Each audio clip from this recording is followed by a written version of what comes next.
Donc, soutien psychologique ou psychothérapie. Après 5 années d'expérience, il m'est apparu que les patients SAID que je rencontre avaient davantage besoin de soutien psychologique que de psychothérapie. Pourquoi ? Il existe plusieurs raisons à cela. Quelques-unes. Les patients SAID ne me semblaient pas souffrir proportionnellement plus que le reste de la population de troubles psychiatriques.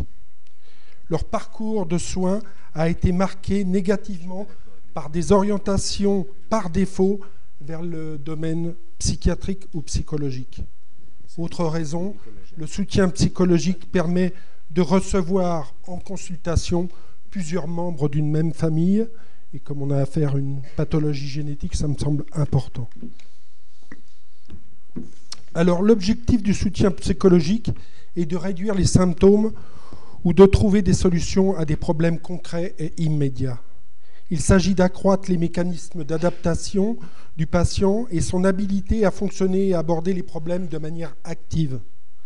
Le soutien psychologique peut également aider le patient à se familiariser avec les problèmes sous-jacents et les conflits psychiques à l'origine de sa détresse. Ce type de travail, qui convient à l'intervention à court et moyen terme, est utile à toute personne, peu importe son fonctionnement affectif, et en particulier aux personnes qui ont besoin d'un renfort affectif ou qui veulent tout simplement s'occuper de personnes pratiques, de problèmes pratiques, sans nécessairement chercher à s'engager dans une introspection.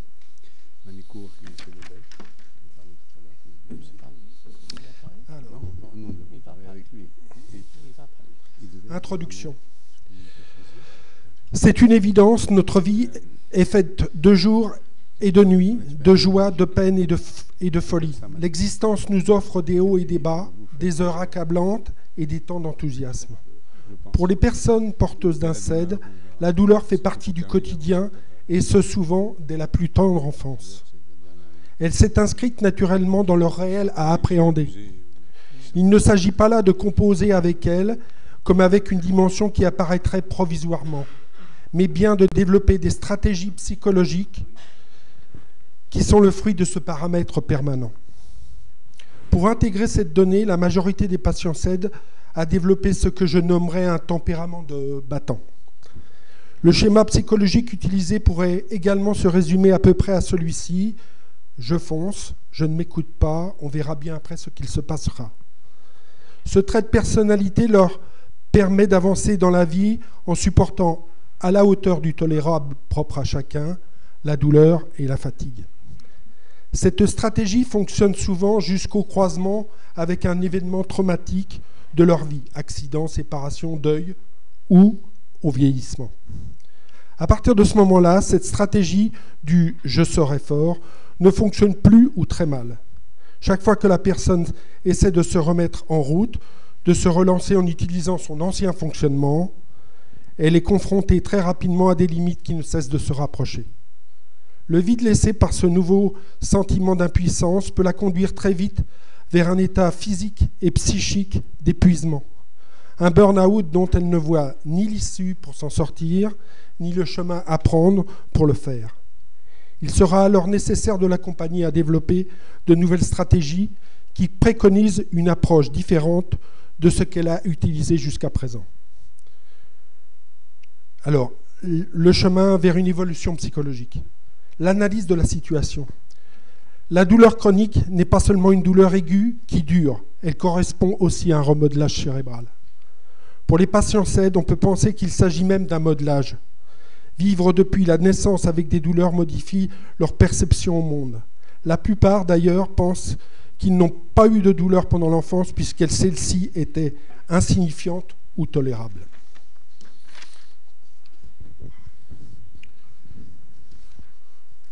Excusez-moi. Aujourd'hui, on admet que la douleur aiguë doit être soulagée. Et l'on dispose d'une pharmacopée qui répond à ce besoin. C'est beaucoup plus difficile pour les douleurs chroniques. Pour les patients SAID, comme dans toute pathologie douloureuse chronique, il y a là une profonde modification du fonctionnement du système nerveux. La douleur chronique finit par transformer l'activité des réseaux de neurones sur le principe de la neuroplasticité. Cela correspond à un remodelage cérébral et peut devenir en soi une douleur. Avec les patients qui ont un SED, nous voyons tous et souvent une hypersensibilité à tous les niveaux de la douleur, comme dans une forme de conditionnement compréhensible, implacable et dévastateur. Ce problème est-il lié à une forme d'apprentissage semblable à celui qui se produit dans les souvenirs ? L'activation des circuits de la douleur déclenche-t-elle des souvenirs avec des réflexes de protection anticipés ? C'est ce conditionnement que je propose de tenter de modifier pour changer à terme la nociception. Pour cela, il s'agit d'amener les patients à évaluer les différents signes physiques et psychologiques que leur envoie leur organisme. Chez les patients SED, ce repérage est souvent très archaïque et empreint de grande confusion de la pensée. Ainsi, par exemple, lorsque les épreuves de la vie viennent perturber le rythme de vie, des douleurs qui auraient été gérées dans un temps normal activent des réflexes de mémoire spécifiques et semblent aboutir à un renforcement des douleurs chroniques.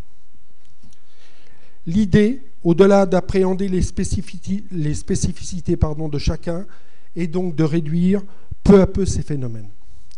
Voici le protocole que je vous propose. Alors, le rapport au syndrome.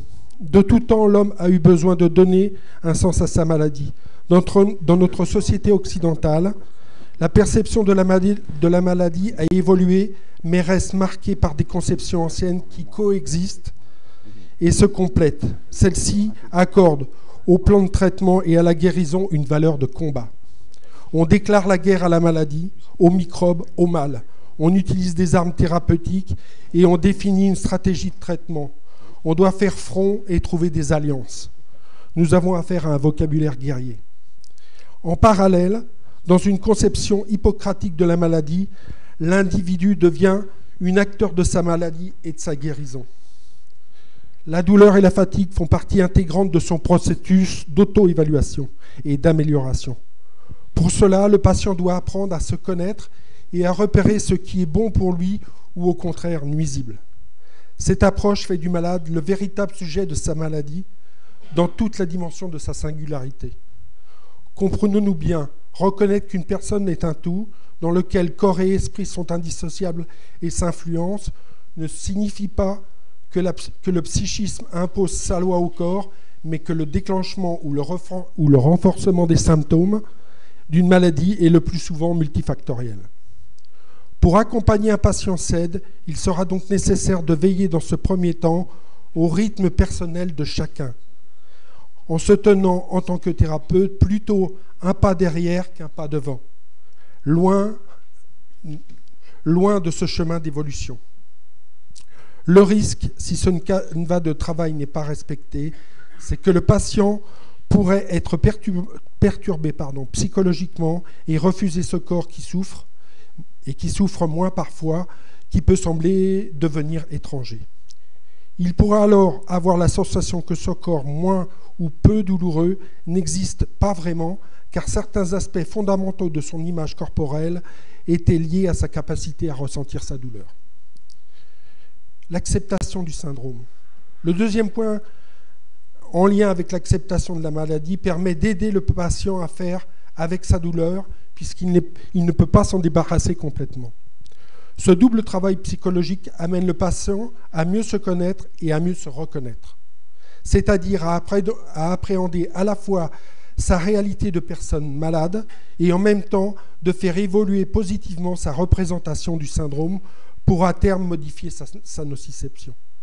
Il s'agit d'entrevoir un chemin de vie possible et différent au niveau affectif, familial, professionnel et social. Il pourrait s'agir également de se nourrir de l'expérience positive des patients qui ont déjà évolué. Pour améliorer le plan de traitement, certaines techniques cognitivo-comportementalistes ont également toute leur place pour modifier les croyances sur soi, sur les autres et sur le monde. L'idée étant une nouvelle fois de modifier la mémoire de la douleur pour lui restreindre son champ d'action. L'équilibre de vie des patients. Le troisième point concerne la nécessité de maintenir l'équilibre de vie des patients. Pour cela, il ne s'agit pas de mettre en place un travail classique de psychothérapie avec une approche qui serait centrée uniquement sur l'individu.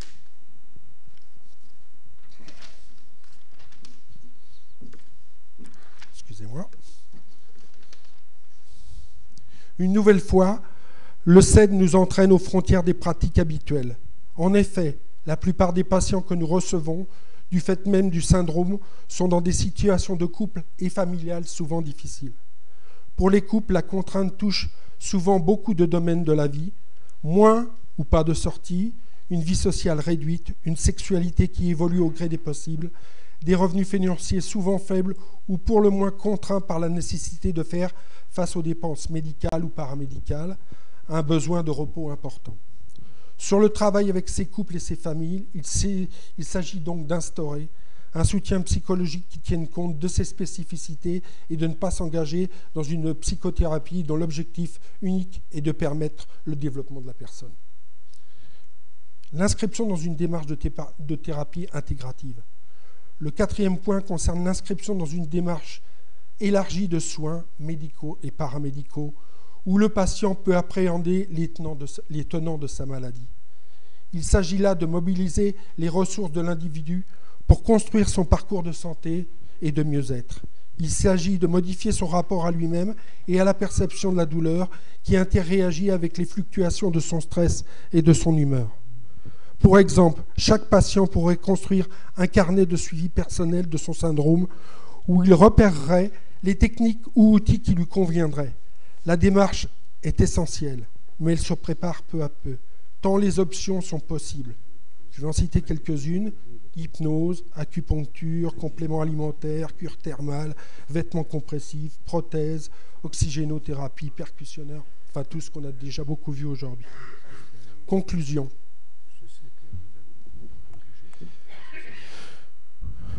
Chacun a le pouvoir d'agir sur sa réalité, mais pour la transformer, il faut au préalable l'accepter, c'est-à-dire reconnaître son existence. Accepter, ce n'est ni approuver, ni subir ou se résigner passivement. C'est au contraire prendre en l'état pour l'utiliser. Ce n'est, me semble-t-il, qu'après avoir compris ce fonctionnement, que le patient sera à même de faire ce chemin. Merci.